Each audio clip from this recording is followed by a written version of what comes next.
And what is it then that can't be quantified?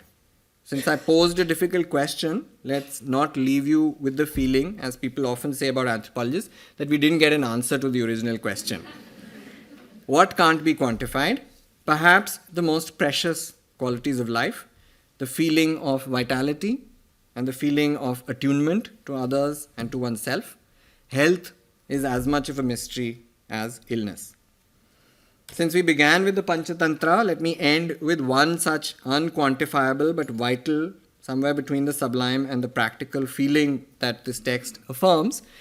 What is the secret it asks of a good alliance? This text has been misread either as a children's book of animals or as an entirely Machiavellian, in the worst sense of the term, literally dog eat dog. But it repeatedly sets out a higher principle, neither as virtue nor as vice, but as, I quote, an association promotes prosperity when it is born from the heart, not when it is based on profit.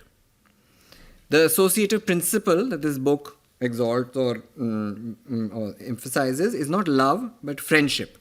As a crow says a few pages later, if it weren't for that most splendid medicine, the company of friends, is there a person who could endure the loss of wealth or of loved ones? And what is friendship?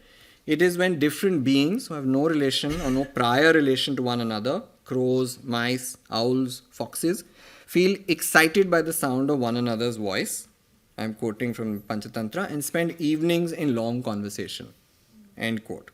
And so I end with this benediction, with which anthropologists and Sufis would probably agree. I hope that CAMHRA will be a space of as yet unknown friendships and conversations that continue long into the evening and night, as today has. Thank you.